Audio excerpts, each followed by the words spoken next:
Yes, people. Welcome to another edition of From a Third Eye View on Pi Radio, hosted by myself, Flawless Mr. Take Note, and I'm joined by my fellow co-host, Mr. I've seen more in the night than you've seen in your life, Bloodstro, aka Stro, aka he's very unhappy currently because he supports Liverpool FC, so just in general. But yeah, Stro, what are you telling me? You good? Well, go on, why are you shaking your head? Well, go on, fam. Talk to me. I'm vexed. Talk to me, man. Well, go on.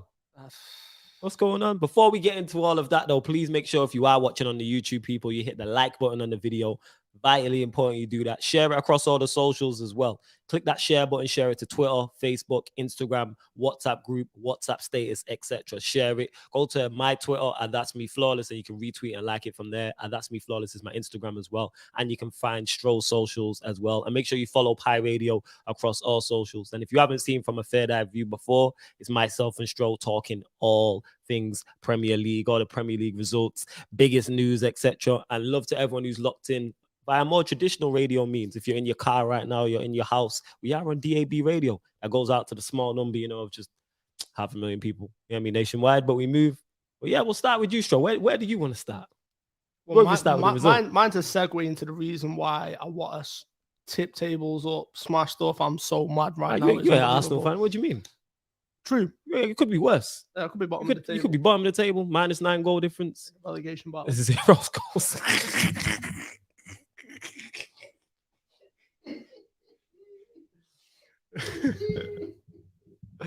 Yeah, we definitely can't go North London. No, it's not a chance. You can go North London. No chance. You know what else can't go North London? Points for Arsenal, but we move. Anyways, yes.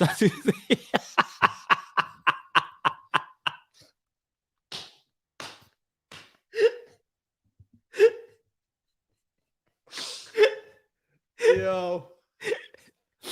Hey, just put it out there. Me and Stroll scored the same amount of goals as Arsenal Football Club this Premier League season, but we move. Oh, yeah. What are you saying, fam? And as Winter Surfer told me yesterday, we've conceded less. Oh, yeah. Where do you want to start?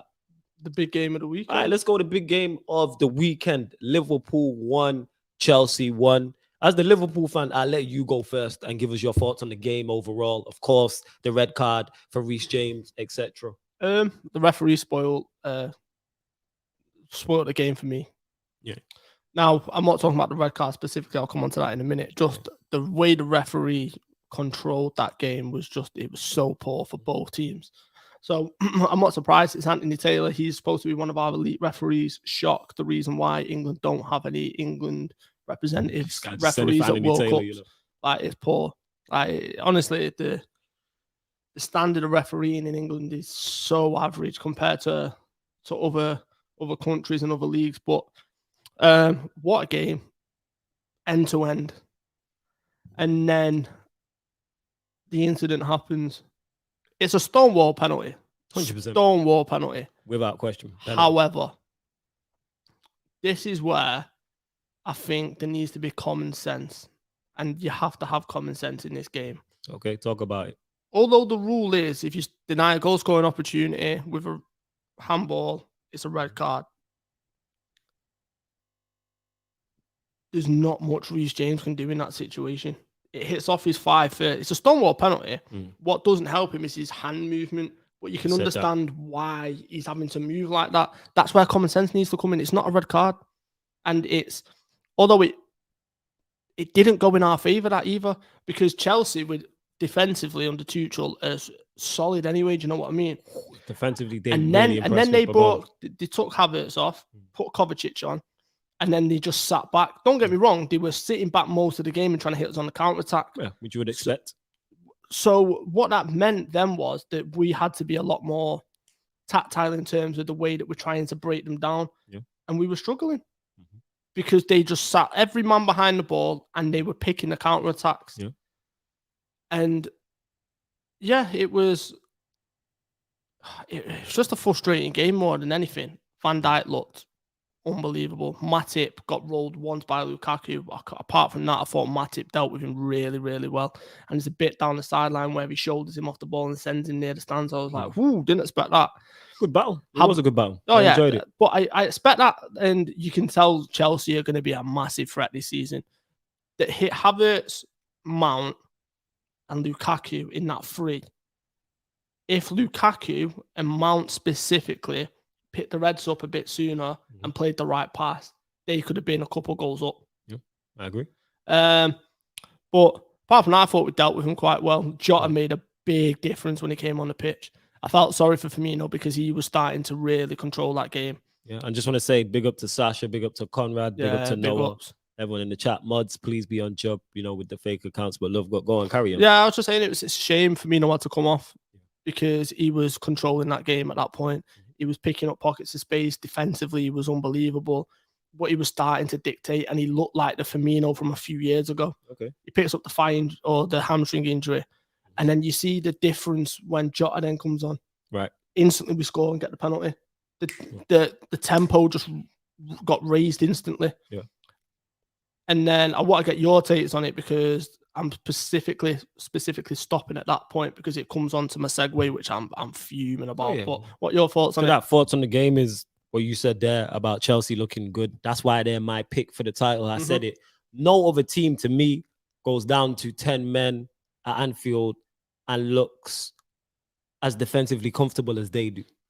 And I don't think anyone does that. Put it this way, I go one further. I don't think any team in the Premier League goes down to 10 men at Anfield for that period of time and comes out with a draw. I don't think City do it.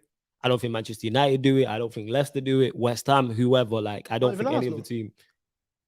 You know what? Because they're battling for their lives. Maybe an Arsenal. You get what I'm saying? And the Arsenal, Norwich, you never know. They can just sit 10 men. And when you're fighting for your life, that's what happens type of thing. You know what it's like when you're facing sides at home and they come and they just sit 10 men behind the ball because you're fighting for your life. You know what I'm saying? You're fighting for your Premier League status. I'm saying, like, you don't want to do a Leeds and go into the Premier League. I mean, go into the Championship as a big club and it takes you 16 years to get back. You know what I'm saying? And that. But yeah, Chelsea, because I missed like the first 20 minutes, half an hour, but I've seen the rest of the game. And from what I seen, that was what I expected from Chelsea. The reason why I picked Chelsea to win the game and make a statement and get a statement victory is because I believe they are best equipped to win the league. They're not going to be flashy. Like Lewis said, they'll 1-0 and 2-0. They'll do it how we did it a couple of seasons ago. That oiled machine just keeps ticking over. And that's exactly what we did. I think you lot had more. I think Liverpool, you lot did it with more flash than them. I don't think they're doing it with much flash. You see, I don't think at times we did, when we had to. Yeah, you had moments. You obviously have games. Then it's like Aston Villa where we had to scrape the last minute one. I get that. Yeah. West Ham, Sheffield United, there was times where we were just we were just like that well-oiled machine, and they do look. I think it's like that, and that's exactly why Chelsea are my pick to win the league title. And I think if they don't go down to 10 men, I think they win the game. I legit think they win the game. I think they're that good. Yes, I do believe it was a sending off. When you make, it's the motion he's made. Yeah, once you make that motion, it's a wrap. Once Reece James has made them, and it is just a natural thing because you're just trying to keep the ball out of the goal, but still, you still have to. But yeah, Chelsea looks impressive as I expected. For everyone who was talking about Lukaku, Lukaku was okay. He wasn't great, but he wasn't bad. But I've said this before. It's difficult Chelsea, for him. Like, what do you expect Lukaku to do away at Anfield, really? Yeah, it's because we know his deficiencies, and as soon as they went down to 10 men, I was like, all right, you're going to see the worst of him. And this is where I was disappointed with Tuchel. Go on. As soon as they go down to 10 men, you do the double substitution. Kovacic comes off. Yeah. And you put Werner on instead of Lukaku for the counter-attack in behind. I hear that. I think the reason why he's not done that, I think he was just more of the pace thing. I think he was looking at it from a pace perspective. Rather than pace, hold up the ball. Even though Lukaku's hold-up play is not the best, and we know that's his issue, it's better than Werner's. But if you look at it, though, there was zero because literally it was all coming through Kovacic. It was all coming through Alonso. I thought it was very good. I thought Kovacic was very good. Kovacic did an unbelievable job when he came on. Kovacic was very, very good. But this is what I mean, though. It's like, if you look at it, there was times where if Lukaku had actually had a pace, they'd have been in, and that would have been Werner. I hear that. So that was the only criticism, but right, let's get into it. Yeah. Like I say, other than that, that's why they're my pick to win the league title because of that. Like I said, I don't think any team going down to 10 men at Anfield come out with a draw in that fashion. Like, you didn't create the Jordan Henderson shot. I think Fabinho had a shot from distance. Van Dijk had a shot from distance. This is what I'm saying. Like, shots from distance. And Salah, Mane, Jota, Fabinho, Thiago's on the pitch, Robertson's on, Trent's on. So all your heavy, there's no one missing bar Firmino, who obviously started. This is my problem. Yeah, go on. And this is why I'm so mad. So, Klopp looks at his bench, right? Thiago, the second they go down to 10 men, that should have been the first substitution. Yeah. He should have been on instantly. Mhm. Because he can eye of a needle pass, right? At that point, for me, I thought Harvey Elliott had an unbelievable game, by the way. That kid is scarily good. So I'd have brought him off. Thiago comes on, right? You've already got Jota on the pitch. That last 20 minutes is where Liverpool needed that extra little something. Yes. And then you look at our bench, and there's nothing attacking wise. Nothing. It's what the last day of the transfer window, last 24 hours, something like that. Huh? For us, nothing. Still nothing. And again, this is why I don't think Liverpool will win the league, and this is why I said it'll be between City and Chelsea. And then it gets worse. So not only am I so mad at the fact that for the past 18 months, the reason why we didn't spend when we bought the title, the fact that Liverpool owners looked at Manchester City's title defence and went, wow, I know Company got injured and he didn't have a centre back in, but Laporte, we don't need to. We'll just copy that blueprint. Did exactly the same thing last season and it completely bit us in the bottom, right? Mm-hmm. So you see that, but all I'm hearing is, listen, summer 2021, it's going to be massive for Liverpool. Where is it? Oh, you have the big summer. And then I wake up this morning to a report from The Athletic. Michael Edwards is stepping down at the end of the season. So I was like, there's something doesn't add up with this. Why would he randomly step down? Mm-hmm. And then I read more into it. Let's go. And then I find out that FSG aren't willing to pay his contract. We are talking about a man, right, who bought salary, Van Dijk, Alisson, Fabinho out of nowhere, Konate, Robertson for £8 million, Mane. Yeah. We're talking about a man who, when he sold Felipe Coutinho to Barcelona, not only did he sell him for a staggering amount of money, by the way, 142 million, he inserted a clause in that contract that when, if you want to buy anyone else from Liverpool for the next 3 years, an extra 100 million premium on top. That kept all of our players where they were. No, I hear that. Do you understand the relationships this man's got with every club in the globe? Leipzig is a prime example.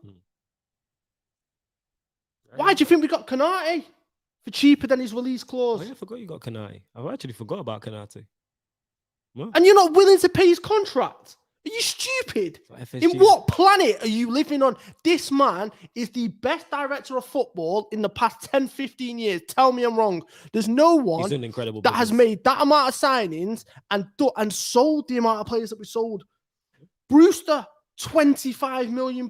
That's incredible. That's up there with Dan James for 30. Jordan Ibe, £15 million. Benteke, £20 million. Yeah. Solanke, £29 million to Bournemouth. Right, so between Brewster and Solanke, we've got over £45 million for players that made 2 Premier League appearances between them for Liverpool. £45 million. Not to mention Brad Smith, a left back you've never heard of. Never heard of him. £7 million to Bournemouth. Ben Woodburn.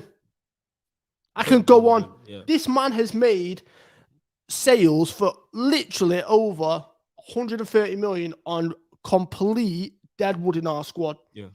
There's no one. I don't care if you've got an assistant that you brought up through the ranks in December and he's going to be the one that's taking over because he knows how the club works. No. Liverpool are at the top. Yeah. Are still at the top. Mm-hmm. We need to start acting like it. True. What are we doing? Why are we letting these men dictate? This can't happen. You see United getting Ronaldo back. You see Manchester City spending 100 million on Grealish. True. You then see Lukaku coming back to Chelsea and the fact that they're now spending. Yep. We've not spent hardly anything for the past 4 transfer windows. Because of what? COVID. What? Explain that to me. What's COVID done, really? Yes, I know we've got the highest match day revenue. Cool, we've lost out on that. Yeah. What about the Nike kit deal, mate? I know they've been sold out. That was a big deal as well for you lot as well. That's a massive 30%, deal. Not just on the kits, 30% of any Liverpool Nike deal, any Liverpool Nike sale. Yeah. I shown you the prices of them kits. 70 quid for a standard kit. This is without the printing, by the way, and 109 quid for the actual match day ones, which the players wear. Imagine you want a They were sold out. That's just the home kit. The away kit is one of the highest grossing away kits Liverpool done in the past 10 years because everyone loves it. They've not even released the yellow one yet. That'll sell out as well. Do you understand how many millions of pounds that Liverpool have made? And you're telling me that you can't pay for a man's contract? Have a word. Not even that. You can't even buy any players. Liverpool are at the top for crying out loud. What planet are we living on? Get off your chest, man. This is the space. What planet? It's a disgrace. They are literally, when they first took Liverpool over, they brought Liverpool for £300 million. Yeah. Do you know how much it's worth now? How much? 2.8 billion. Ooh. 2.8 billion pound. Do you understand the amount of commercial revenue that Liverpool generate? Yeah, it's the highest. It's bigger than United's now, or it's on par. Okay. So yous have got a bigger stadium. We've got the highest match day revenue. Right. We're on par commercial wise, which is why Liverpool was starting to talk about how we're literally neck and neck. So we're at that point where United were when you started to take over us all them years ago. Yeah. And literally, it's about to go completely downhill because these guys are mismanaging the club. They are poor owners. Yeah. I don't care if you're FSG in or out. It's past that point now. 4 transfer windows. And we spent £36 million. Over the last four transfer windows. So that's January. So realistically, we've spent 50 million. So 8 million, which was a court case for Harvey Elliott. Okay. Adrian was on a free. Yeah. Is that it? So how much have you spent this summer? So and then January when we needed centre backs, Kabak on loan. Oh yeah, you got Kabak on. Oh, Virgil van Kabak. I forgot about my man. Yeah, he's gone to Norwich now. My team. So Kabak on loan. Yeah. Because they refused to spend any money in January when we were crying out for a centre back. Yeah, you said it at first. You said that like all during December when the 1st of January hit, we should have signed the centre back. I said it in the summer because I knew. I said if we get a bad injury. Look at what City happened. Look what happened to City when they lost Laporte. Yeah, you said it. You did call that. And we were hit with the worst injury or the worst amount of injuries I've ever seen, ever in a club. Everyone's like, oh yeah, but you missed players. I'm sorry. When you have 7 of your starting 11 that you won the league with missing, it's always going to be at the same time. You can't replicate that, and then you're having to play midfielders in defense. That disrupts all the line and everything that's in and around it. Yeah. Look how different Trent looks with Van Dijk at the back. Yeah, 100%. Because Van Dijk can go, all right, I'll go 2v2. Cool. I'll go 3v2. Do you know how many times against Chelsea we were 3v2, by the way, and Van Dijk was calm? Because Robertson and Trent go forward at that point. Yeah. Trent, some of the deliveries he put in on Saturday were stunning, by the way. What I expect that from him. Yeah, and I think he's created the most chances in the Premier League so far. Yeah, and that's not a surprise because he's got a chip on his shoulder. Yeah, he's got a point to prove. Why aren't Liverpool owners got a chip on the shoulder? Yeah, they comfortable. This is my problem. They very comfortable. Michael Edwards. Get off your chest. Michael Edwards. I'm not talking about the CEO. I don't really care. Michael Edwards is one of the most important men Liverpool have had in my generation. The deals he's done 1,000%. Salah. Yes. He convinced Klopp. I don't know if you know this story. Klopp was looking at Leon Bailly or Leon Bailey. Klopp didn't want Salah, did he? No. Klopp was looking at Leon Bailly or Bailly, however you say it, and he was looking at Julian Brandt. Right? Okay. Julian Brandt was the one that was the top of Klopp's list. Yeah. Michael Edwards said, no. Listen to me. We're going to be working together. I don't want you making this mistake. You need to sign Salah. Salah will be the one. He said, go get Salah. Michael Edwards. And you, man, are about to let him walk out for nothing. And guess where he might be going? Where? Real Madrid. Really? Him at Real Madrid, it's game over for everyone. Yeah, that is peak. Galactico 2.5. Yeah, because you got Haaland who can move. Mbappe is going to go there. Pogba's on a free. Yeah, It'll get sticky. Could be a problem. It could be. Because you know he's going to go looking for Salah straight away. Then what Liverpool going to do? We don't spend any money anyway. Honestly, I'm raging. I'm so mad. I'm big on my G. Lewis in the comments because this is my problem, right? Is when you looked at that, if Liverpool had a Traore they could bring on, St. Maximin to bring on for the last 20 minutes against Chelsea, that changes it. We win the game. I hear that. Yes, I get exactly what you're saying. I looked at the bench And there wasn't really much to do. No, you know what's mad? It was the strongest bench I've seen Liverpool ever have. The like Thiago, Konate, Gomez. Like, do you know what I mean? Yeah, but it's all. I get what you're saying, but it's all defensive options. Keita. Yeah.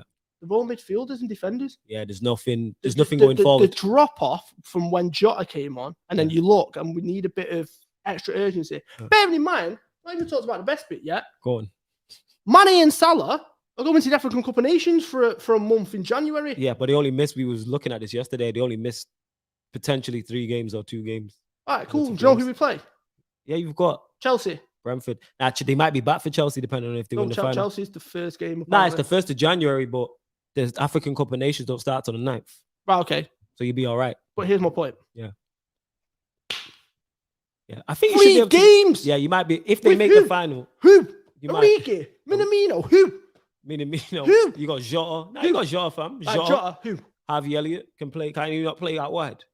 You got Jota, Harvey Elliott. I don't know, the Ox. Maybe. What we now Options FC? No Options FC. There's literally nothing. It's actually a joke. I legit don't know. Because we haven't got the laptop today, I can't really see what you're saying, Lewis. Let me have a look. I'm so vexed. Oh, see, he's saying, Lewis is saying, wait 1 second. He's saying, sure, we got no Mendy, and they've got no Mendy, so he's like, right, it's Kepa versus, you get me, used with no Mane or Salah. He's like, that makes it even. No, it doesn't, because you've got Tuchel. Yeah, but you still Kepa tax. You can't legislate for them long shots. Have you seen the man that he's going to put out in front of it? Have you seen their attacking options? I get your point. They can defensively shut out to make sure, right? Yeah, they can shut out. Look at the job that they did at Anfield defensively. It was stunning to watch. I heard news yesterday, broke actually, because it's on the lines of this, that Origi could be going to Arsenal. I've heard this. Right, cool. Now what? We've definitely got no one. Yeah, now surely you got a youngster there who's better than Origi. And these lot were running jokes as well. Because they was like, Divock, spell Divock backwards, like D-I-V-O-C. Honestly, I'm so mad. They were like, yeah. You know what? I can take the no signings, right? Because we've not really signed anyone for the past 4 windows. Letting Michael Edwards go, because you refuse to pay his contract, is a disgrace. If these men ever come to Anfield again, I want them run out. I'm so mad. Disgrace. Stroh is not having it. Stroh is not happy. Oh, you finish get off your chest as well. Lewis said, # bring Brewster back. What's your thoughts? Definitely not. Are you joking me? 25 million pounds. Nah, fixtures ain't tough. I can't remember who it is. One of them is Brentford. It's not one the of point. Them's We never should be in this situation. Yeah, you shouldn't be having. When you're at the top, you capitalise. This is something that Fergie did better than anyone I've ever seen. Time after again. Because he would literally look and go, right, I might have missed out on the league at this point. Yeah. Give me Van Persie. I just won the league then. I need to go. Give me Van Nistelrooy. Yeah, go and get somebody else. 1 or 2 signings. Yeah. That's it. I'm not asking for much. Yeah, you could go and get Traore for 35, 40 million. That's a bargain. He's 25 years old. And then you're looking at Doku as well. St. Maximin. We could go and get him. 25 or 30. You know what? Speaking of Chelsea, because he's on the move, Callum Hudson-Odoi. Was Leicester supposed to be interested in him? Yeah, it was Leicester. He fits you lot, though. They'd never sell to us. Oh, you love He does fit us. I think he fits us perfectly. They'd never sell to us.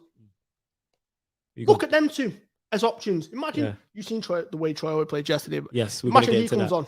Yeah, it's a different story, just direct. Yes. What are we doing? It's literally, and then I'm reading like, oh, Liverpool aren't going to do anything unless there's a bargain. 35, 40 million for Troy is the biggest bargain you will see at this point. For you lot, for a squad player, yes. Have a word. St. Maximin makes sense. That makes even more sense than the Traore one to me. Any of him. I would walk and collect him myself. You go Wolves and then go to Newcastle. I would walk. A walk, you know. Barefoot. Just give me something. Honestly, I think it's because they promised you the big summer. Let it all out. We here, man. What big summer? That big summer is them man on a yacht. Trying so hard not to swear because I'm on radio, people. I'm so mad. Get it off your chest. Hey, that's what we here for, people. Therapy settings and that. This ain't therapy settings, trust me. This is you getting it off your chest, man. You know what I'm saying? First step, acceptance. Now anger. You know what I'm saying? Ain't no acceptance. No acceptance. Are you shocked by this window? Yeah. In terms of buying the players you bought, well, the lack of buying. Because we bought Konate so early on. Yeah. Who, for me, and I'm not just saying this because he's now at Liverpool. I said this to you long time ago when they were looking at and there was talks that we were going to go for Upamecano, I made it perfectly clear to you months in advance. I wanted Konate because for me, he's the better one. He's the one with the bigger ceiling. You did say that. He fits us perfectly. And this is the thing with 100%. Klopp is you've seen this. Look at Tsimikas. He didn't put him in because he needs to learn how we play, and he's not going to put you in until you're ready for it. Yeah. He's doing the same with Konate now. He's making him understand how we have to defend, especially with his pace. If you look at how we were against Chelsea, we were so aggressive because we've got Van Dijk and that's what we couldn't do last season.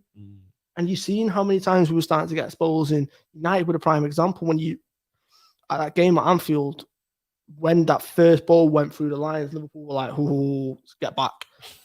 You don't do that with Van Dijk. Van Dijk's like, leave me 3v1. I'm calm. Yeah, he's that security at the back. Yeah. It's the assurance. And he's that's what I mean. It's the big difference. And I understand why everyone's like, look, Van Dijk's back, Liverpool. It's like, no, you don't understand the ripple effect it has in terms of the way that we defend. Yeah. We need a defender with pace. Yeah. So we would have been able to cope if we had Gomez fit. But then you lose Gomez the week after, and it's just like... It's peak. Yeah, so... And then still nothing. It's like you went and got Konate 6 months too late. So we could have done with him in January. Could have done with him in January still. And then it's like, you can clearly see, and if the fact that the Chelsea game hasn't done anything, when you see Klopp, look at his bench for the last 20 minutes. At that point, that's when he would then bring Jota on. Yes. Changes the game. There's nothing on the bench. There's nothing. Oxlade-Chamberlain would make a difference, but it's not going to be that game changer. Yeah. Keita, but I'm talking midfielders here. Yeah, even Thiago came on and was just okay. Because there's nothing in front of him. Yeah. Like, at this point, it was... Chelsea was set in the ways, they were structured, they were strong, they were compact. And from a defensive standpoint, it was a stunning performance to see. But it's like, it's just frustrating. And then I see that this morning, I wanted to launch my phone out a window. Anyway, moving on. All right, so yeah, that concludes Liverpool 1, Chelsea 1. Does it change? What do you still think?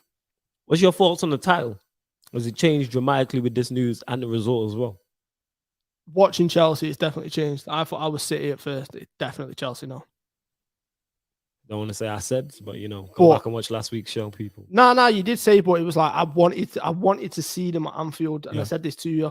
I wanted to see how they approached coming to Anfield, and they approached it correctly. The way that they defended in that second half, it literally was just like, yeah, these are the real deal. Yep, so, the real deal.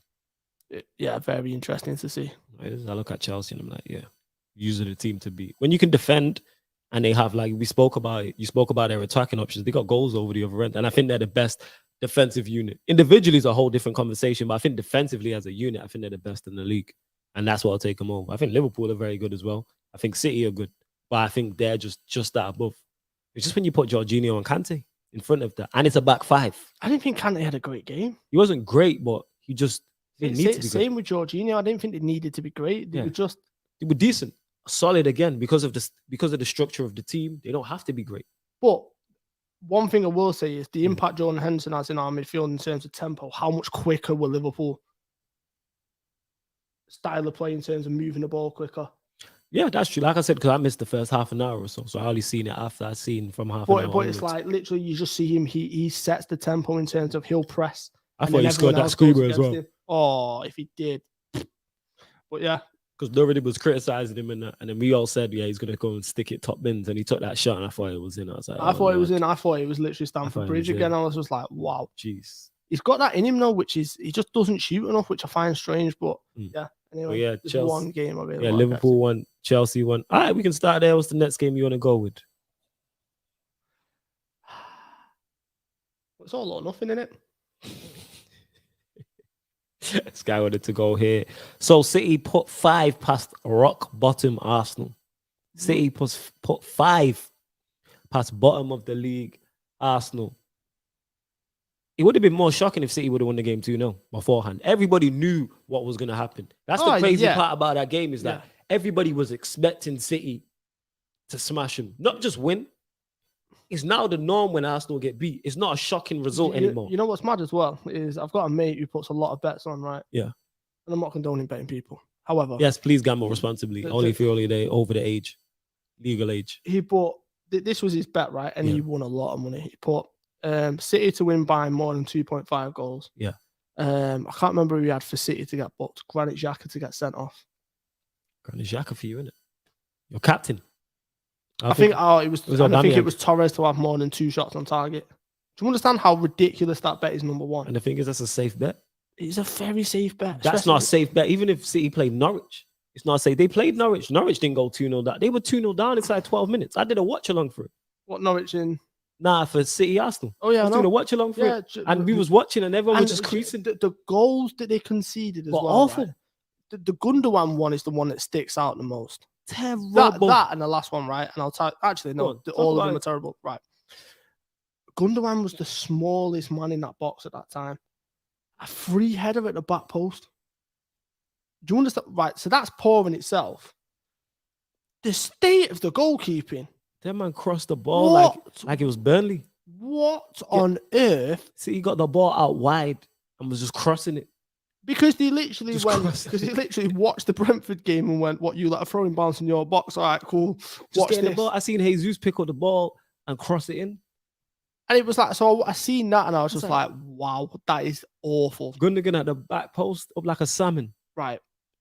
Is it Jesus' goal where he literally is 6 yards out? And he gets 2 touches. He gets 2 touches. Yeah, it's Jesus' goal, yeah. 2 touches in the 6-yard box. Basic defending. Man controlled it. Jesus controlled it, turned and then put it in. 2 touches in the 6-yard box. How was that even allowed? And nobody was shocked. And then who was it who scores? Is it Torres again with the 5th one? Because Rodri's goal was stunning, by the way. Rodri's goal. Now I wanted to talk about the second goal because I think that was the worst of the lot. When Bernardo, I think it was, who picked it up? Was it Bernardo? Who picked it up? Someone picked it up from deep. It might have been Bernardo Silva. And he's put a low cross in. Like 3 Arsenal defenders have missed it. And Torres won it. Was it Torres who scored it? That is one of the worst goals I've seen conceded. Oh, no. The cross was awful. No, but right. So what I'm saying is, so there was the Jesus one I can't fathom. That second one I can't fathom. The 5th one, when Mahrez cuts in and he just puts this ball into an area, right? And once again, Ferran Torres is the smallest man in that box. How has he got a free header? Like, for a team that's so defensive, how are you conceding so many goals? The man played a back 5, you know. Man played 3 centre backs and wing backs and 2 in front. Well, one and a half. It's a spit in the face of defensive teams across the world. Yes, 100%. He was. It's honestly, it's. They were 2-0 down inside 12 minutes. And this is the thing. 97% possession he had in the second half, or something like that. 97%. Do you understand? Right, I seen that stat, right? Because obviously I'm managing my team, yeah, and I'm watching it. Like, just every time the ball go out, I just have a quick look and then look at the stats because I've got Sky Sports. So I was like, 97%. I was like, nah, that's a glitch. Refreshed it 3 times. I was like, this can't be right. We was watching. I couldn't believe it. 97%. But there's a clip, right, which has gone viral, and it's the Arsenal press. Yeah. And it's literally Ederson stood there, kicks the ball out. Aubameyang just doesn't move. He goes back to Ederson, and he stood there with his foot on the ball, like, well, come and press me then. He could have genuinely gone back, left the ball there. He could have gone back, had a drink of his water, wiped his sweat, gone back, and no one would have been anywhere near him. It was baffling. Like, you're losing the game. Show a bit of intent. Where's your battle? Where's your fight? They've got none. Like, it's so poor. They have none. It's gone. And when Granit Xhaka does what he does, he called it quits. He was like, all right, let me get sent off. I'm done with this. I'm going to leave you, man, to drown even further. We're already struggling with 11, so I'm going to leave you, man, with 10. Finish. Stupid tackle. It wasn't like there was something. It was going nowhere. Yeah, he was going nowhere. And it's not like they'd had a back and forth. Who was the tackle on again? I forgot. Which City player was? Well, I think it was Cancelo. I think it was Cancelo. It's not like him and Cancelo had something before that, and then he's retaliating. Yeah, but it's not even that. It's just it's a typical Granit Xhaka. Yeah. How many times is he going to do it? Like, I was watching AFTV, and the guy who was interviewing Robbie. Oh no, there was a guy who does the interviews, a new guy who does the interviews on AFTV, and he was saying, "How can I be shocked no more when we seen Granit Xhaka do this time and time again?" And this is the point. You know when Granit Xhaka threw his, when he took his shirt off. At that point, he's done at Arsenal. Yeah, at that point, he's done at Arsenal. The fact that he's still playing is bad in itself. He was trying to sell him, remember? I know, but then you offer him a new contract. Yeah, they gave him new money. Is that Amazon money? That's where it is, isn't it? That's where that went. On Granit Xhaka's new deal. It just doesn't make any sense. It's Arsenal Football Club, so it makes sense. Yeah, but it's just like, honestly, it's so baffling. It's just, I just don't get it. Arsenal Football Club for you, family. That's what it is.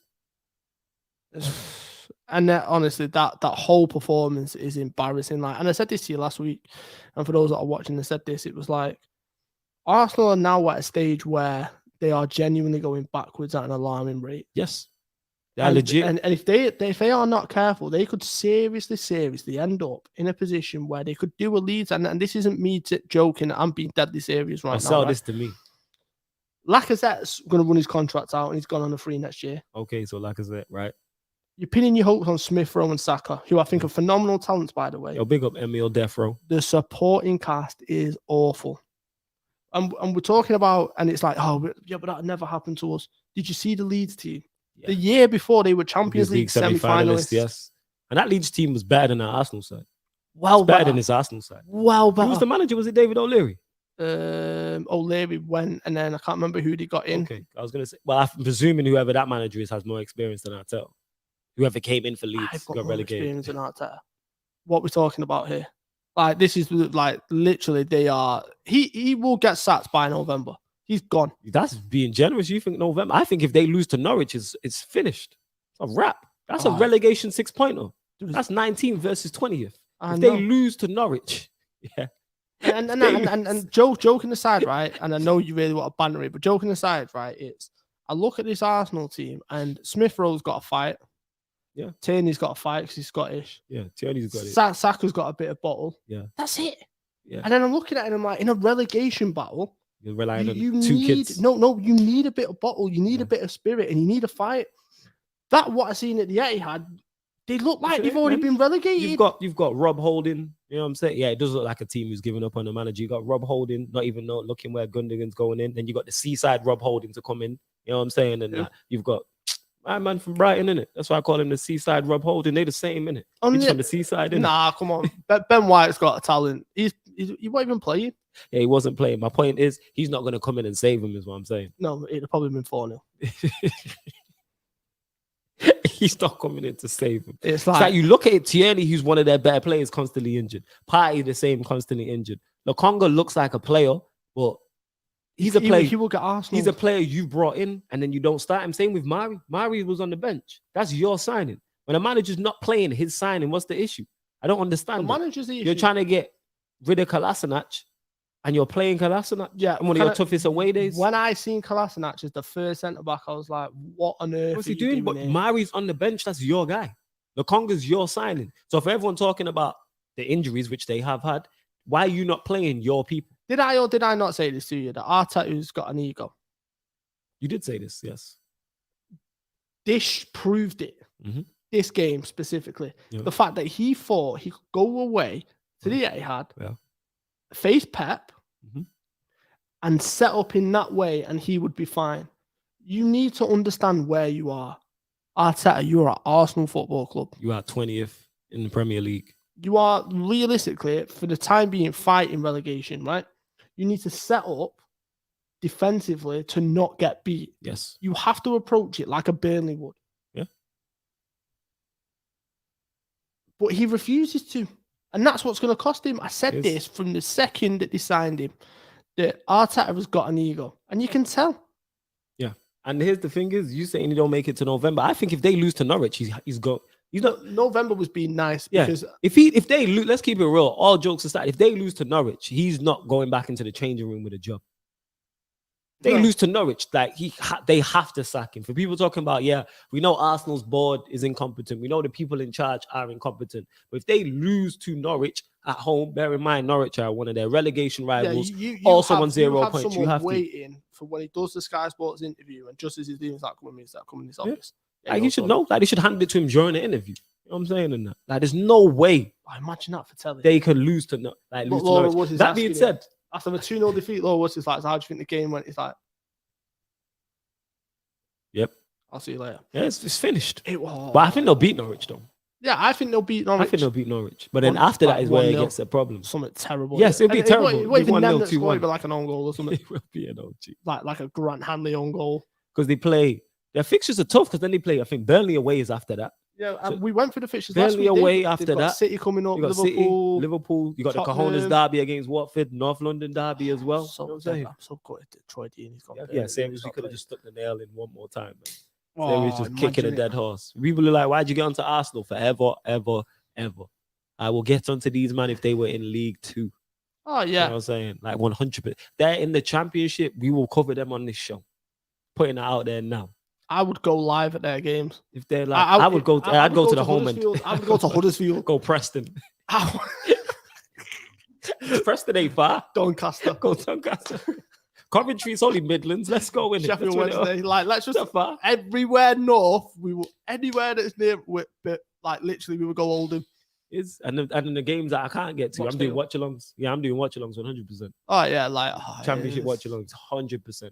Get me? Everyone's Arsenal in the Champions are the exception to the rule. Yes, 100%. Everyone's in the Champions League. Also, on the Wednesday. fact that, and I said this to you, but you didn't even know, the fact that Arsenal are deleting bits out of the Amazon. I talk about it because this is news to me. Talk about this. I didn't know about this, so let the people know. This is so obviously best bit of football content ever. Obviously, this is gonna break all like all box office records. This like will for break Amazon, streaming like, records. They everything. should have renewed this for season 2 already. Like they should be in the negotiation room or negotiating at the table with Arsenal Football Club saying, can we sign you for second season, third season? A bit like Raising Canaan, how it got renewed for season 2 before season 1 even begun. They should be renewing for season 2. Arsenal in the Championship on an Amazon Prime documentary. Oh my God. So, you know how that will break season 1's records and that. So basically, it's obviously Amazon have picked Arsenal for the All or Nothing series coming up, which is going to be phenomenal content. Nothing, Arsenal are trying to get Amazon to delete the first bit that they recorded because of how bad it's been. Like, so have they confirmed they've deleted it, or Arsenal just trying to? No, they're in talks to get it completely deleted. That better not be. Amazon better have done their business properly in that contract. Oh yeah, like because you can't allow it because you understand how good this content is, and then you look at Maitland-Niles today. And the fact that he's gone live on his or put that post up on his Instagram. He has to really try to get rid of the content. Sorry to cut you off. We will get into the Maitland-Niles thing, but they're really trying to stop the content from coming out. You can't do this. Amazon Prime, yeah. If you don't do this, I will sign back up to my Amazon Prime 100%. Because I've already said I'm doing recaps. I'm going to do live watch-alongs for the episodes. I'm doing recaps as well, 100%. I will do watch-along parties. Watch-along part. Oh, 110% we have. 110%. It's going to be great. But yeah, even Maitland-Niles today on his Instagram story. I know, which is talking about, for those that haven't seen it, he said, I just want to go. What did he say? He just said, I just want to go to where I'm loved, where I'll play regular first team football and where I'm wanted. And then he added Arsenal. It's like, added Arsenal. Somebody come and get Arsenal are just, it's terrible. But if they lose to Norwich, it's a wrap. I don't think he makes it through October. North London derby, which Spurs are going to get into. I'm just putting it in the window. I genuinely think come the end of September, I think he's gone. You got the North London derby, you got the Cojones derby, you got Burnley away, you got Crystal Palace. This is what I'm saying. If he loses any one of them 3 games, Crystal Palace, Burnley, or Norwich, he's done. Yeah, he's gone. The North London derby as well, because I could see them getting battered if they got lost or got battered in the North London derby. This is where you know if he even remotely somehow survives in the North London derby, Kane is banging a hat trick in and it's game over. Yeah, it's all right. The thing is, Arsenal fans were singing to the City fans. Those that don't know, we're nothing special. We beat you every week. I mean, we lose every week. We're nothing special. We're nothing special. We lose every week. No, you're nothing special. We lose every week. The Arsenal fans were singing that to the City fans. They were cheering the City goals. I know. That's how bad it's got. That's a broken person, fam. Oh, it's so broken. That's a broken person. But yeah, Maitland-Niles, the Arsenal document. Make sure you send me the article as well because we got to boycott that. Yeah, speaking of that, obviously we got to discuss City as well because they bounced back after the Spurs lost with 2 wins. To be expected, they faced the teams who are 20th and 19th in the Premier League, so you'd expect them to get 6 out of 6. One out of Cantor, second gear, easily. Before 12 minutes, the game was over. And Arsenal were actually the better team for the first 7 minutes. Well, yeah, I don't think Pep's going to look at that and go, yeah, we're back. And we can't take too much about that in regards to... yeah, you can't really judge anything. Yeah, you can't judge anything like that. But City did what City do to Norwich's, Arsenal's, teams battling relegation. They're going to put you to the sword. Oh, yeah. 100%. All right, what result do you want to go to next? Go to United game. God, jeez. I hope you didn't say this. So, Wolves 0, United 1. Robbery of the season so far from games I've watched. Listen. Robbery of the season so far. Listen. Nothing new. This is why I'm just on a vibes thing this season. I've said it from the jump. When people are like, and I'm not even spoken Cristiano Ronaldo in there because obviously that's broke. Here's the thing with that. And I said, I'll get on to Cristiano Ronaldo. On the actual game itself, no amount of individual talent is going to help Manchester United. We've signed Sancho. We signed Varane. We still look the same. We didn't have a shot on target to the 50th minute. And you're playing against Wolves who are battling relegation. And it was from Fred. Here's the thing, right? I've seen a lot of United fans like, look at the difference. Varane's maybe got a clean sheet. If Wolves could have finished, it could have been 3 or 4-0 at half time alone. There we go. Alone. And Varane was good, yes, but you can definitely tell he made a big difference. 100%. However, 2 big decisions which I need to discuss. Right, let's go. The one where what's my man's name who's on loan from Barcelona? Trincao. Yeah. He just leaves Fred again. Fred. That is one of the worst performances I have seen from a midfielder in a long time. So he left Fred for dead, literally. Mm-hmm. Wan-Bissaka clears it off the line. Quality defending by Wan-Bissaka, by the way. Trincao is still on the pitch. Yeah. He gets completely taken out when he releases the ball. How no one at VAR has even bothered to look at that is absolutely beyond me, right? And then I went back and forth with the Pogba decision. When you see it live, and you see how delayed Ruben Neves' response is, I was like, he's not touched him. Then you stop it, and it's like, actually. And here's the thing with that, though. The one on Bruno wasn't given, and they're very similar. People are forgetting that. The one on Bruno, I can't remember who made the tackle. It was. But it's like, can't remember which Wolves player it was, but somebody made the tackle. I think it was like Marcel or whatever it's called. No, nobody mentioned it. Yeah, no. But the big difference is although the Bruno one was definitely a foul, that didn't result in a goal straight after. True. So the fact that VAR haven't pulled, when I seen it, I was just like, this is getting ruled off. They've got to rule this goal off because you can clearly see he makes an impact with him. Neves doesn't help himself with the way he goes to the floor. However, it's still a foul. And realistically, let's be honest, although he doesn't really make that much contact with him, if Neves' foot's planted, that's a problem. Yeah, he could have caught him. Like he could have done some serious damage. It's a problem. But listen, teams will have decisions go the way even with VAR, and have decisions go against him even with VAR. And shout out Kendall. Kendall tweeted yesterday basically saying that the difference of how VAR is implemented in La Liga compared to Premier League is night and day. And it's so true. I've said this time and time again. Champions League, you never see these issues. Yeah. It's like, when Anthony Taylor, for example, went to watch the Reece James incident. Yeah, I heard that he didn't watch the video. He just seen a still. He just seen the still of just Reece James like that. Why not watch the video? Because VAR's already told him that it's a penalty. Because literally when he was walking over, Gary Neville went, they've given the penalty. Because you forget the commentators can hear what they're saying. Oh, right. He's give the penalty. Yeah. Before he's even looked at it. Yeah, why are you sending him then? Yeah. It's just a waste of passing the book. It's not opera. It's a response. It's a response. It's not theatre. It's a response. Everyone pass it after you, Claude. It's a responsibility thing. Pass the book. That's what it is. But yeah, on the game, I get what you're saying about the Pogba challenge. Obviously, as a Manchester United fan, I'm not too fussed because we got the goal.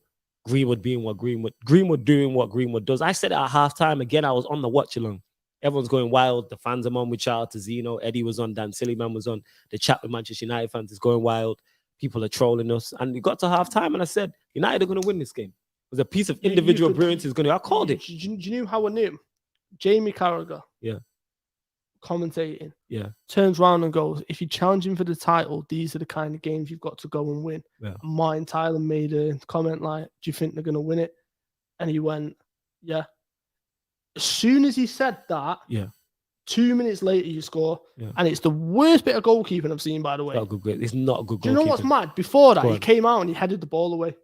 Right. And I was like, he actually looks all right as a keeper. I wonder what he's like, because obviously I know he came from Portugal and stuff like that. Yeah.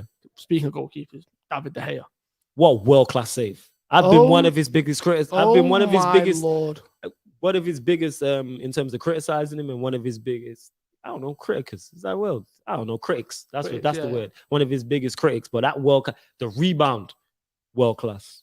Rebound that's a world-class save. That's David De Gea revolt. Because you see the thing is, when who was it who had it down? Can't remember this Wolves player who it was. It wasn't Cody. It was Marcel or whatever. It was no, it's Size, Roman Size. Okay. Right. When Size heads it down, yeah, that's a good save in itself. Yeah. The ball that he goes to put in afterwards, it's not directly at De Gea. De Gea has That's to the move. lunge. Yeah, and it's point blank. It's an the fact that he's got such a powerful hand on it from that, it was stunning. Point blank. And then not just that, and then you see him sweeping up, heading the ball out, coming out, and it's just like, this is a different De Gea than I've seen for the past couple of seasons. Well, I'm hoping it's not just a one-off. No, it's that. I'm hoping it continues. Honestly, I'm hoping it continues. I hope that is save of the season. Yeah, I hope. So far, I hope it breeds confidence. That's what I'm hoping for. Yeah, but do you see the difference when you've got a composed defense in front of you? It can help. Yes. He sees Varane there, Maguire and Shaw, and then obviously Wan-Bissaka. The fact that no one's applauding Wan-Bissaka as much as he did for that clearance is stunning, by the way. People kind of expect it. What a clearance. Absolutely incredible. But yeah, it's Traore. Beast. Players just bouncing off him, and Traore is going to do that to most people. Hit him under the right manager it's game over. He just needs to improve his final product. But that's what I'm saying. Him under the right manager. It's like he does fit Klopp's system. For example, Dan James, right? I've said this time and time again. Talking back from when we first started from a third eye view, and we spoke about Dan James a lot. Yeah. If Dan James initially went to Leeds, it's a different kettle of fish and a different ball game altogether. Bielsa can mold him to have final products. He'll definitely be better at Leeds than he is at Manchester United. Because, and I'm not just talking about the size of the club, the expectations. I'm talking about from a coaching point of view. He will get much better coaching. It's like they signed Firpo to Barcelona left back. Right. Yes. Firpo came out in an interview and said that he watched more tape on him, what he wants from left backs and how to defend than he ever did at Barcelona in the years he's been there. And this was in 2 weeks. Wow. This is how Bielsa it's because he's a drill sergeant, that's why. Yeah, but this is what I'm saying. That's not a criticism, but yeah. So then it's like, there was times where I see Dan James in a great position and he'd knock the ball across in. If this was 10, 15 years ago, that's cool because you're just putting it into an area. Then you look at how the game's evolved now, and then you look at Trent, Reece James, Chilwell, Robertson, Luke Shaw, for example, on the other side. They're not putting it into an area. They're picking men out with the ball. True. Dan James will then start to get that in his game. And then with the pace, like, he could be a serious threat for them.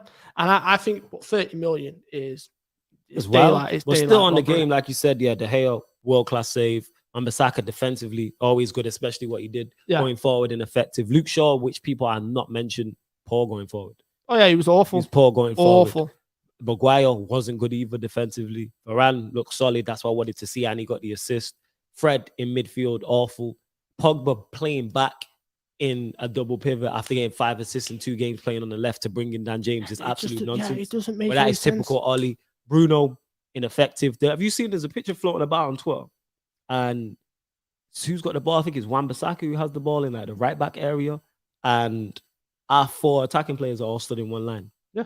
Literally, it's Bruno, Cavani, I think it's Greenwood and Sancho, all in one line. And you know when that happened?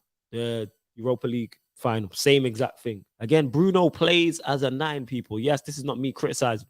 His impact is incredible in terms of goals and assists.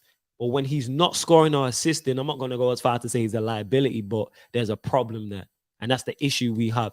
You add in James, why James is playing, I don't know.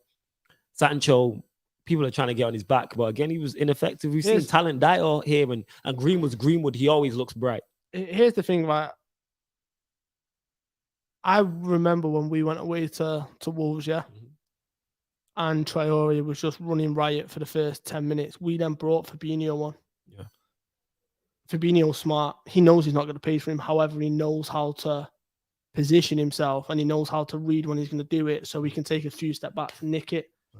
And he did that time and time again. For example, Fabinho against Lukaku, he was stood on his toes and he was just mopping everything up. Yeah. And then I watched your game and I'm like, especially the one where he dances through and he just goes straight through. It's like you are crying out for that defensive midfielder. 100% we need a DM. Because he cuts out 70% of Traore's impact in that game. Yeah. And then it's a different game altogether. But like I said, they should have been 3 or 4 in a lot. We just got to everyone who's like, this is why I'm so critical of this manager. Why when people are like, even with Ronaldo coming in, I don't know if you spoke about that, because I can't say that signing annoyed me because from an emotional and nostalgia standpoint, I love it because it's Cristiano Ronaldo. Like I said, that '08 side is one of my favorite Manchester United sides. It's one of the most successful. I think it's the best side I've ever seen from United.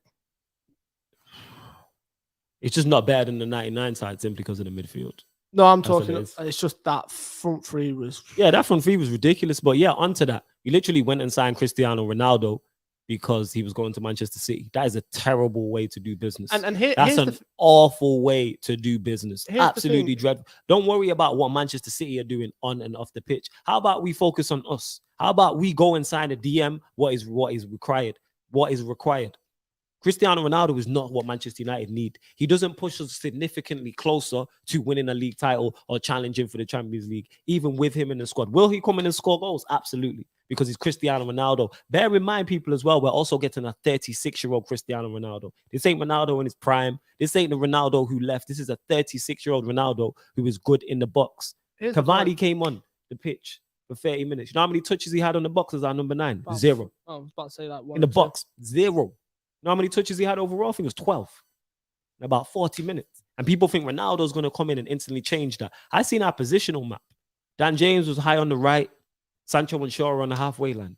There's no structure whatsoever. Bruno's level with Greenwood. There's no structure whatsoever to this team. It doesn't matter. You can add as much individual talent into that. Varane played. Sancho played. And it's no different from last season. Going back to the Ronaldo thing, have you seen the reason? So everyone's talking like, oh, Fergie stepped in, made a phone call. Let's call a spade a spade. City were offering him a lower contract than what United were. Yep. City better this contract. He's going to Manchester City. Yeah, we should have let him go to Manchester City and went and signed what we need, which is a DM. But it's like the narrative of, oh, he's come back home. It's like he was literally on his way to City. And you bettered their contract. If they then came in with a counter offer and you weren't willing to match it, he's wearing blue. He would wear the number 7 and he would have scored a couple goals against you. Let's keep it real. Yeah. And I'm tired of this nostalgia thing. This is the problem we have. It's in the dugout. I'm saying Rooney's only in Derby. We might as well get him back, like JV said, innit? Get Rooney on the slim fast, bring him back. Gary Neville's commentating. Let's roll him out. Can I just say, though, JV's Instagram stories it was hilarious. But it's all a feeling and nostalgia. Because me and Statman, shout out to Statman Baines, we was on a live when it got confirmed. It got confirmed and he was gassed. And even shout out another one, Dan United as well. And he was like, I'm enjoying the moment, but he's like, Flawless is right. Because people are like, why are you not gassed? The reason why I'm not gassed, because he doesn't take us significantly closer to where Manchester United need to go. If we sign a world-class DM or a top-level DM, boom, that takes us significantly closer. Does it change, in my opinion, us winning a league title or Champions League? No. But what it does, it puts us in the conversation, I believe. Oh, yeah, definitely. So say Liverpool have a poor season, Chelsea don't have a good season, City kind of fall off or get a load of injuries or whatever. We're then in position to capitalize, because this is what you have to do in football. Obviously, more time when it comes to the Premier League, the best third or second team will win the league title over a 38-game period. Yeah. But we've seen Leicester take advantage of a poor Premier League, and that's not a shot at Leicester. What I'm saying is Leicester took full advantage of the top teams not being of a certain level. People forget who finished second that season. It was Arsenal. Mm-hmm. Spurs finished third.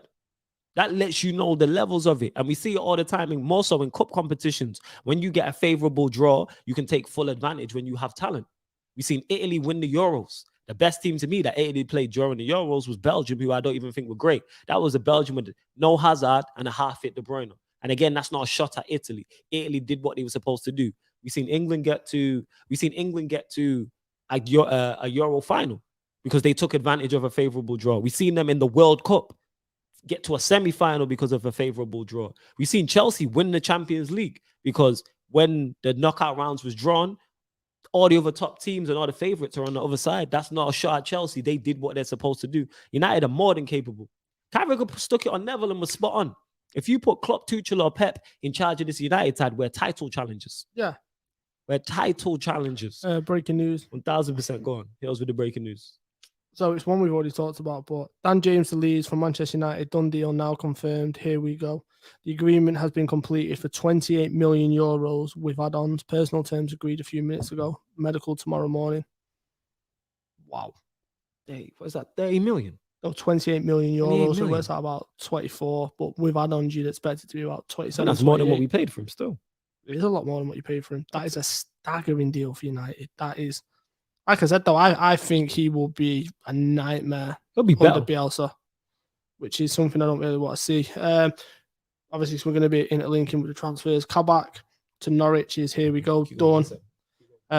So 4 million loan fee with a 14 million buy option, which is crazy in itself. That's a staggering deal.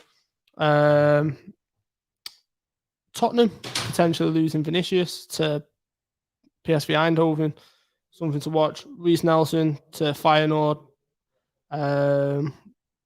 Tottenham have got an agreement with Barcelona for Emerson Royal, or Royale, however you say it. I think he'll be one to watch. From what I've seen of him so far in La Liga and on clips, I think he looks like a real signing. Doesn't look like Sal's going to be going anywhere. Sabitzer to Bayern Munich, done. How any Premier League teams let him go for 12 million to Bayern Munich is beyond me. He's a player with real potential and some real talent. And yeah, the fact that he's been allowed to go for 12 million pound is crazy. But yeah, anytime I see anything breaking transfer wise, I will let all of you know. But yeah, that's a phenomenal deal for Manchester United, by the way. 28 million euros. Good business. So adding on to that, and people are talking about he has nowhere to hide, and people called me negative. Did you see that and why, segue? and why are you not happy? Then? Well, yeah, it was lovely. And people talking about why you. That's why you're here from. Very good at what you do. That's why, and people are like, why are you so negative? Why are you not happy about Ronaldo? Because he pushes us no closer to winning the league. Shout out Dan Silliman. And I know I throw out a lot of names. It's because when myself and Stroy were in this YouTube space, it's massive, and you talk to a lot of fans from a lot of other clubs as well. Like I legit know season ticket holders for all the other top clubs. It's crazy. But yeah, as I was saying, Ronaldo takes us no closer. Because when I ask a Manchester United fan who's like, oh, why are you not gassed? I'm like, okay, what was your prediction? Where did you predict United to finish before Ronaldo? And where does it change it afterwards? And nobody has said it improves us. No one's gone, we finished second and then it puts us first. No one said fourth to third. Go on, what news? If this is true, talk to me. I will lose my mind. Go on, what's Dan happened? James to Leeds looks like he's potentially paved the way for Rafinha to Liverpool. Wow. That's a big signing for you. If that's true, if genuinely, if that is true, I will lose my mind. It's a big signing for you, look. Massive. It's a big signing. It's a massive signing for you. I don't know how true that is. It's only rumors for now, but if any... He's exactly what you need.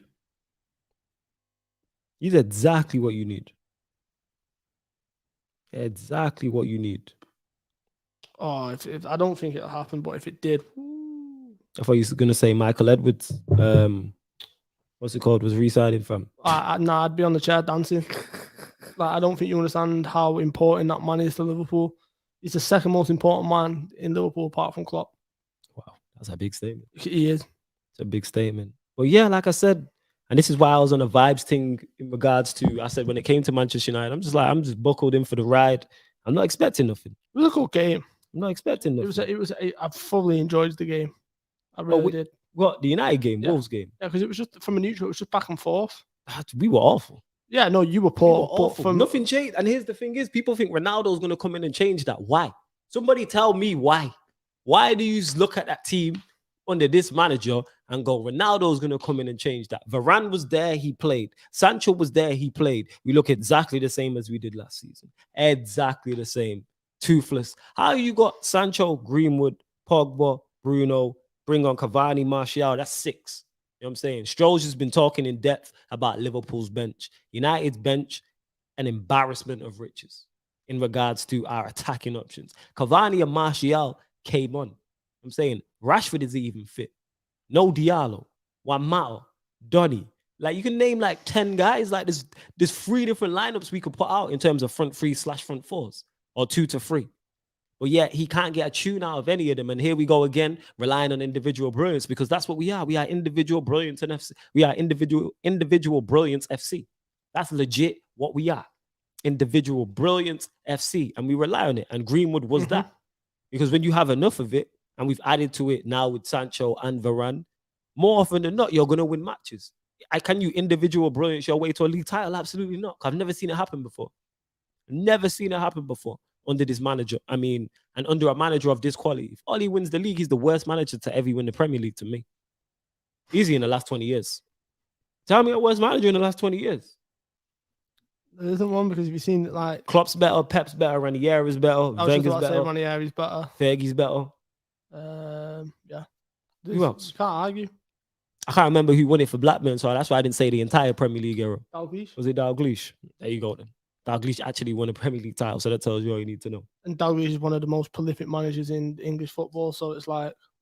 That's my point. But I get called negative. Awful. And then fans see that and want to blame the players. Go and sign the thing is, even if we went and signed a defensive midfielder, it still wouldn't be enough. Because again, we'd still be relying on the players individually just to carry us through. Yeah, we're going up against 3 top managers and 3 top teams. It's not like it's one team we're competing against. It's 3 top teams. We spoke about Chelsea. Liverpool, for their deficiencies, have a very good first 11 and a very good manager. Leicester as well. Leicester are there. West Ham are there. Yeah, West Ham. So Antonio looks different. All right, let's go into that. Let's go into that game. So it was West Ham 2, Crystal Palace 2. Crystal Palace 2. I think, can I just say, Conor Gallagher to Crystal Palace is a phenomenal signing, by the way. That second goal that he scored. Quality. Oh, yeah. Unbelievable. Turn in the box and that. I was like, all right, you want stuff. Yeah, Antonio just looks... And he still doesn't get an England call up. You really fussed though. Yeah. Southgate. Are you shocked? Yeah. How can you be shocked? It's Southgate. Because it's like expecting FSG to spend money. You know what it is. Yeah. No, because it's baffling to me because I called Bamford would get an England call up before he even moved to the Premier League. Yeah, you did. Just because I knew he would be better suited for the Premier League than he is the Championship, and I knew what Bielsa would be able to do for him. Antonio's form in the past 7 months tells you everything you need to know. Him at international level, I don't think there's many defenders that can handle him. He is the perfect secret weapon. And it's just like the goal he scored. So he set the first one up. Did you see the in link of play between him and Fornals, by the way? Oh, the goal. First one yeah. That was me on FIFA. That's what that was. Squaring it across the box. Quality. But it's the quality. 1-2. The 1-2 was stunning. Stunning. Yeah. Like 3 or 4 passes between them. Stunning. And then his goal. Banging. Is he not now West Ham? What is the leading goal scorer? I think he's leading goal scorer in the Premier League. Yeah, he's leading goal scorer in West Ham as well. Yeah. That's what I'm saying in West Ham. Yeah, that's what I'm saying. This man needs more credit. But you know what? Fair play to Crystal Palace. They gave a good account of himself. And you can see them starting to implement a style of play as well. Moist. You know what I'm saying? With worse players than Manchester United, but they can implement a style. No, I was talking about Crystal Palace. Oh, you're talking about Crystal Palace, but I'm just saying about West Ham as well. No, West Ham, like, Moyes' style of play. Yeah. There's one game I really want to go to next. All right, cool. Everton. Crystal Palace, you think they stay up? I don't think they do. I think they've got a better chance now after watching that. Okay, go on, carry on. I want to discuss Everton. Talk about it, because I think Damari Gray about to come out and say Rafa Benitez. Damari Gray about to come out and say Rafa Benitez is the greatest manager of all time. The way he's going to play. I just say, did I or did I not say, 1, that Benitez would get a reaction? 2, when I seen him sign Townsend and Damari Gray, I said he would get a reaction out of Damari Gray, and I said it's game over. For the likes of Iwobi and people like that in that team. Damari Gray, wow. His goal, did you see it? Yeah, Damari Gray. Where he picked it up from? Quality goal in that. Left foot, another left foot finish like last week. Quality. I like Damari. Why did Leicester let him go? Yeah, I have no idea. But I knew that Benitez would be the one to unlock something in him because I love Benitez as a manager. I really do. Yeah, you're a big fan of him. So good. All right, but if he makes Everton successful, will not put a sour taste in your mouth? Yeah. Okay, fair. I respect the honesty still. Because it's Benitez. It's like... Yeah, I respect the honesty. And then, obviously, with the penalty incident with Richarlison and Calvert-Lewin. Where does this Richarlison's ego come from? Because he's trying to get him into PSG, isn't he? How is he going? How are they selling him? And what is going? I missed out, man. Like, what is going on? Surely I can play at like League One or something. No. Richarlison's looking at the fact that Moise Kean moved to PSG and now he's on his way to Juventus. What is going on? or wherever Moise Keane's gone. I think it's back to Juventus. What is going on? Yeah, it is Juventus, I think. But like, Richarlison sat looking at it like, I'm clearly a better player than him. I want to play with Messi. He's better. He's trying to get his numbers up. I'm not saying he is better, but it's like Richarlison is not PSG quality. But can I just say, the penalty, after all that nonsense, it's an unbelievable penalty. Quality. And it's another goal for Calvert-Lewin. And it's like, you've Dominic not Calvert-Lewandowski. True. And you've not even got to implement the proper Benitez style of play, because when you see the likes of Demarai Gray dropping a shoulder and whipping the ball into the box in Townsend on the other side, who will just deliver the ball in time and time again. Now, I know obviously you got to show his stat man being Demarai Gray is someone you have to put in your fantasy team. You reckon I put him in? Have to. Because I'm playing my wild card like this week. So you have to, because I'll tell you why, because the amount of assists that this man could get. Are you saying put them, because this has happened before? Everyone was like, after the first week, put Bruno in, and he's got 0 points twice. I've never put Bruno in. So you saying, he is the ultimate GA baller in that. Yeah, but so you're saying Demarai Gray's the one? Yeah, I'd put him in. And he's cheap. Yeah. And the impact he's going to have under Benitez. When you look at the games that they got coming up as well, he scored 2 in his past 2 games. Yeah, but what's the odds of him scoring 3 in the next? Assists. All right, I'll have a look at his price. You know what I'm saying? I will. So, but yeah, Everton look good. Everton look really good. What's the next result you want to go to? Any? What have we got left?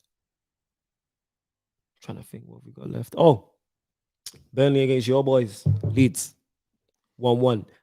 Surprisingly, I was watching it. Actually, an entertaining game. That's what Leeds do to you, though. Yeah. Leeds, they force you to be entertaining type of thing. Can I just say they are 2 of the most poachers goals you will ever see in the Premier League, like ever. Hey, well, Bamford got me points for my fantasy team. Yeah, but like even Chris Wood's goal, they're just poachers goals. But who did Burnley play in the first week? Whoever Burnley played in the first week, the manager came out and just said, "Look, Brighton." That was it. He lost to Brighton. Yeah, so Graham Potter basically came out and wasn't happy with Burnley's approach. Klopp comes out the next week and says, look, we've gone back 15, 20 years. Like, what is this wrestling? And then you see Tarkowski wrestling Bamford to the floor. And then Bamford gets interviewed afterwards. He was like, yeah, he was trying to do some jiu-jitsu moves on me. Like, they're awful. Awful. Hey, put some respect on the Sean Dyche Gabbana fam. Like, are they staying up? No. No. Not do you want them to stay? No. I know. Do you genuinely think they're going down? No, I'll tell you my reason why. And this you always predict them to go down, but go on. I didn't predict them last year. Did you not say last year? No, I said West Brom. I knew West Brom were going down. Cool. Okay, cool. I knew it. So I'm gonna tell you. So I'm gonna tell you why. Big Sam. Why are you hating on Big Sam? You got an Arsenal soon, but we move. I was right. So this is my point. It's Tarkowski and me aren't the same players that they were a couple of seasons ago, right? They're struggling at fullback position. Although they've got that lad coming in from Leon, I think it is, the left back. They're really, really struggling. Midfield, Westwood, those kind of midfielders just aren't cutting it, and they're just getting cut through time and time again. And then Wood's only going to be able to score you a certain amount of goals.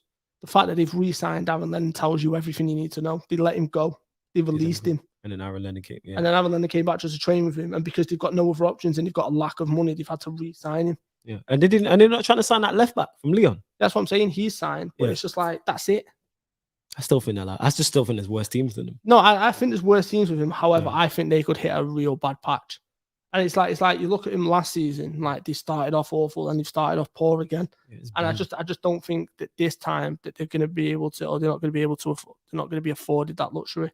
I think they will, because I've been doing the show. I think this could go down to the last 2 or 3 games. I've been doing the show relegation watch, and when we went through it, there's like 8 teams battling relegation. That's rare. Normally it's just 4 or 5. We said this last week. It's like 8. So you got the 3 who came up. You know what I'm saying? Nah, but Brentford aren't going down. No, I'm not saying, but what I'm saying is they'll be in the fight, is what I'm saying. I don't think Brentford will go down. I don't think Watford will go down, but I'm saying they'll be in the relegation battle. I think Watford could be in trouble now. Like if Watford finished 17th and Brentford finished 16th, I won't be like, right, that's a massive shot. I know I expect them to be in and around that. That's what I'm saying. So like, I don't think City will win the league, but I think they'll be in and around it. So you got the 3 that came up. Then you've got Newcastle, you've got Crystal Palace, you've got Southampton, you've got Arsenal. Who am I forgetting? Well, I've just named. Say again. Burnley. So that's 8 out of the Premier League. That's my whole point. Is so they've got 8 teams down there, and I don't think they're the worst. I don't think they're one of the worst. But this is what I'm saying. I'm not saying they're the worst, because I don't think they are. I just think that Burnley are really, really, really going to struggle because teams know how they defend and how they play against. And that's when he's not evolving it and it becomes too predictable. Like, there's a reason why teams are finding it easier to go away to Turf Moor now. We'll soon find out. I think they've been predictable, though. That's one thing I would say. I think they've been predictable. No, they have been predictable. However, teams were always struggling to go to Turf Moor. Yeah. However, you look Brighton at Turf getting a Moor win now, there was a shock. That's what I'm saying. Brighton You look at it and and it's just like, yeah, these are in trouble now. Brighton getting a win there was a shock. I don't think the Leeds one is a shock. And then losing away to Anfield is not a shock. No. So that's why I can't read too much into the 3 games. The Brighton one is definitely a shock. 1-1. I think if you would have told him, all right, we beat Brighton, which I'm not saying they should have, but they would have been looking at that as a 3-pointer because that's one of the teams. They're one of the teams we didn't mention. So that's 9. Brighton. I didn't mention Brighton in terms of teams that could go down. So that's 9. Where was we at? So yeah, you'd be looking at Brighton, say 3 points. Liverpool, you'd be like, all right, away to one of the big 6. You're going to take an L. Leeds draw. You are one of the teams mid-table. You would have took 4 points from that. So all right, they're 3 points off. Yeah. But that's how I look at it. I can't take too much. I need to see them against Arsenal. I need to see them against Brighton. I need to see them against the teams in and around them, Wolves, etc., to see if they really have fallen off. Because I think they've been predictable for years. For years. But they just managed to, it's still, even though it's predictable, it's hard to stop. It's a bit like Deontay Wilder as a boxer. Like, it's predictable what he's going to do. You know, he's just trying to catch you with that big right hand. But if he catches you with that big right hand, it's all she wrote. And I'm not comparing Burnley to Deontay Wilder. I'm just talking about they're both very predictable things in sport. It's extremely predictable. But I reckon Burnley will get out. If they go down, man, like, I know how happy you'd be. I'm saying you're trying to see Sean Dyche, and I don't know what you got against Sean Dyche. I don't know if it's the Liverpool thing because he took away the Anfield record. It's just literally, I just think he's really, really, really going to struggle. All right, we'll see. All right, where do you want to go to next? We are closing out early people on the show as well. We can go to Newcastle 2, Southampton 2. Oh, listen. Go on, talk about it. If there's ever a moment that sums Newcastle up, it's St. Maximin scores what could be the winner. Yep. They then somehow, from the kickoff, get caught, gets slid through Armstrong, and then he gets snapped by Lascelles, and that winner was taken away from him. Because did you see St. Maximin's celebration? I did see he went into the crowd because he tweeted about it. He went into the crowd and did the How dare you take that away from him? Yep. This man needs to leave Newcastle. You ain't at Liverpool, don't you? Oh, I'd love him at Liverpool, but if he never comes with, he needs to leave. He has to go to a bigger I think club. he will. He has to at this point. I think he will. But James Ward-Prowse, what a penalty that was, by the way. Quality penalty. Unbelievable. Great set piece taker, though. Oh, yeah, but whether it's free kicks, corners, penalties. But penalties in that kind of situation is, pressure situation. High pressure. It looked like, from the highlights, it looked like an entertaining game, though. Yeah, it was. Very entertaining. Very entertaining game. Some good goals. Callum Wilson, a handful again. There was a save that McCarthy pulled off from Wilson from a corner. Stunning. But, yeah, it's Newcastle once again, just being Newcastle and making it difficult for themselves. Like they did last season, made it far too difficult for themselves, and they had to go on this miraculous run to. Do you reckon it'll be all right with St. Maximin and? I think Joe Willock's a big one for them. And Callum Wilson. Yeah, Callum Wilson will score 10 Newcastle goals fans are hella upset though. Yeah, are you surprised? Are you surprised? I'm not surprised that they're upset. I'd be upset. Bruce should have gone a long time ago. They need new owners. It's just, it's everything about Newcastle just sour. Relegation? No, I don't think they're going to. You reckon they've got enough to stay up? I think they'll finish. If they keep hold of St. Maximin, I think they could finish 14th, 15th. High. Yeah. That being said, we just named 8-9 teams just because of Callum Wilson and St. Maximin, Almiron. There's enough there. They're good going forward. There's enough there. Got through all the results. Nope. Palace and Brentford. I mean, not Palace, Villa and Brentford. What? I've seen highlights of the Villa Brentford. Ivan Toney is a fox in a box. His finish is stunning. Quality. It's the one that got laid back and he stuck in top bins. Yeah. That's top notch. And this is how well run Brentford are when you look at it. They lost Mopé to Brighton, went in replacement with Ivan Toney. Yeah. Stunning piece of business. 27 goals he scored last year. And you look at him, he just doesn't look out of sort in the Premier League. Oh, no, that's a lie. Mopé was replaced with Watkins. Okay. Watkins then went to Villa. And then he went and Watkins was then replaced by Toney. They got that But look at revolving them door. 3 signings that they've made. Stunning. Yeah. Ben Rama.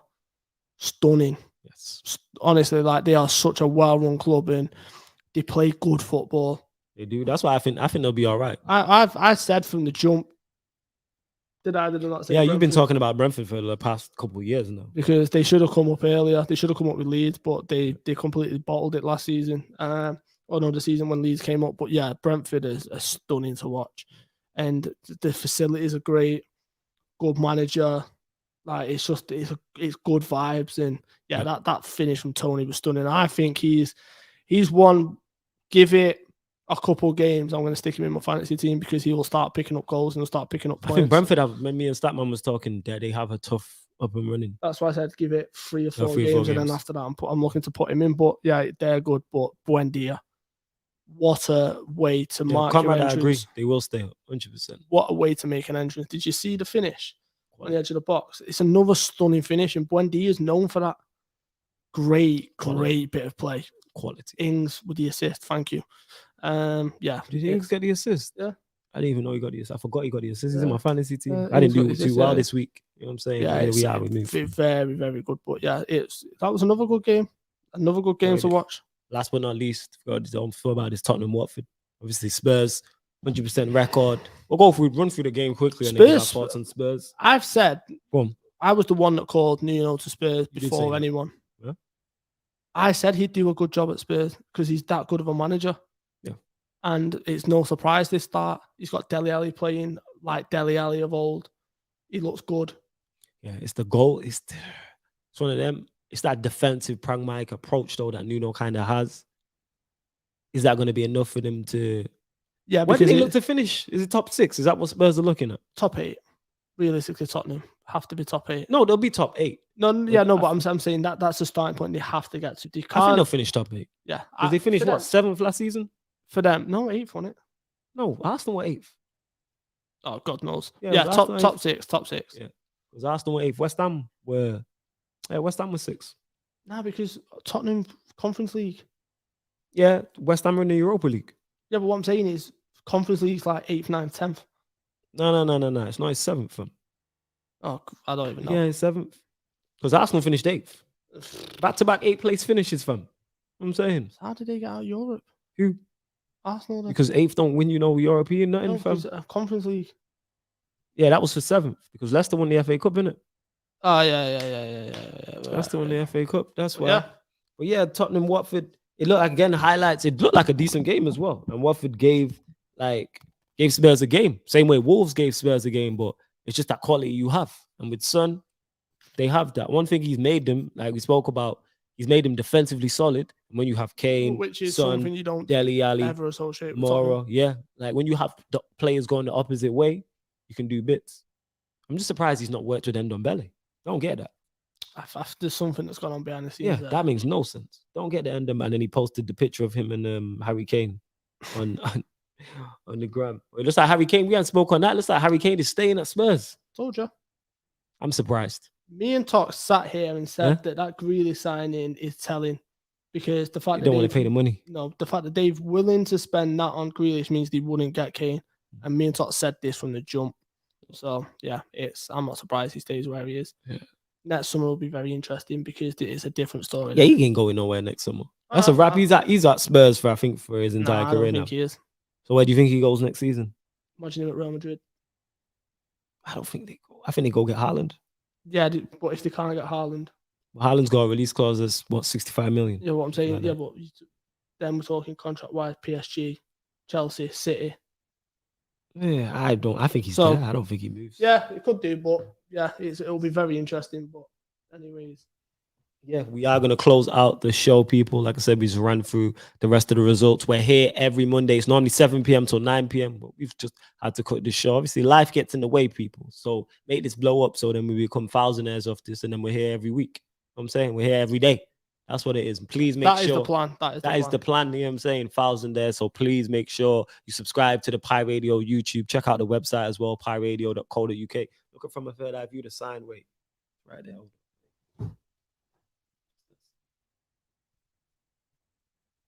Thumbnail right there. So yeah, that's the thumbnail. Make sure you screenshot that towards the end. Well, yeah, as I was saying, yeah, please make sure you subscribe to Pi Radio YouTube. Obviously, follow Pi Radio across all the socials. Follow myself and Stro across all our socials, which you can find on the Pi Radio socials also as well. And from a Third Eye View on Sarcasm City TV, there is a playlist for From a Third Eye View. So if you go to Sarcasm City TV, click the playlist. This is on the YouTube. And there is a playlist for From a Third Eye View, and you can see all the shows. And we're here every Monday, 7 p.m. till 9 p.m. hosted by myself, Flawless Mr. Take Note, and Mr. I've seen more in the night than you've seen in your life. Stro, take us out while I turn this off. Salute to everyone watching. Like we said, every Monday, 7 p.m. till 9, Pi Radio, From a Third Eye View.